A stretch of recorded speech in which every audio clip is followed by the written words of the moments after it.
আমাকে জিজ্ঞেস করা হচ্ছে যে আর ইউ মিস্টার খেলা হবে ওসমান।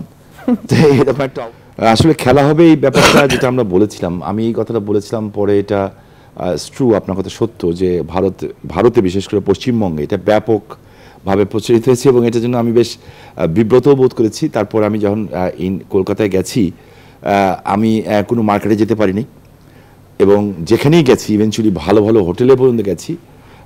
তো একটা পর্যায়ে দেখেছি যে আমাকে জিজ্ঞেস করা হচ্ছে যে আর ইউ মিস্টার খেলা হবে ওসমান। তো এরকম একটা অবস্থা আমি গেছি। পরে ওখানে স্টেটসম্যানস পত্রিকা, ইন্ডিয়ান টুডে এবং বড় বড় নিউজ মিডিয়া যারা আছেন তারা ডেকে নিয়ে গেলেন, ভালোই লাগলো। তারা আমাকে বললেন যে আপনি এটা রয়্যালিটি চান কিনা। কারণ যে আমাদের পার্শ্ববর্তী দেশ, আপনারা আমাদের স্বাধীনতা যুদ্ধের সময় আমাদের এত উপকার করেছেন, তো রয়্যালিটি তো কিছু চাই না, আমরা যখন আসবো টাসবো একটু আমাদের ফুচকা টুচকা পানিপুরি টানিপুরি খাইয়েন, এতেই আমরা খুশি। যাই হোক, এই খেলা হবে কথাটা যেটা আমি মিন করেছি, আমি এরপরে বারবার বলেছি যে এটা হচ্ছে যে সমস্ত অপশক্তির বিরুদ্ধে খেলা, স্বাধীনতার পক্ষের শক্তির, স্বাধীনতার বিপক্ষের শক্তির বিরুদ্ধে খেলা। এবং এই খেলাটা হবে সাম্প্রদায়িক শক্তির বিরুদ্ধে অসাম্প্রদায়িক শক্তির খেলা। এই খেলাটা হবে সকল অন্যায়ের বিরুদ্ধে যারা ন্যায়পরায়ণতা তাদের খেলা। এটা কোনো দলকে কিংবা ব্যক্তিকে উদ্দেশ্য করে বলি নাই।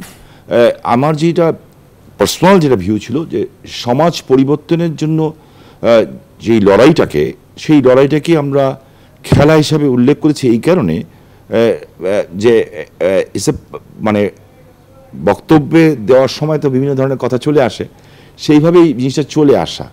এবং আমি মনে করি এটাকে অনেকেই বিভিন্নভাবে ইন্টারপ্রেট করেন এবং বিশেষ করে খারাপই লাগে। আমার খুব টেসবুক নাই তো, বাট আমি দেখি যে ধরেন বিএনপির এক মহিলা নেত্রী এমপি, উনি এটার উত্তর দিয়েছেন যে কবে খেলবেন আসেন। তারপরে এই যে মানুষ বলে যে ডিজিটাল অ্যাক্ট থাকা উচিত না, হ্যান তাই উচিত না।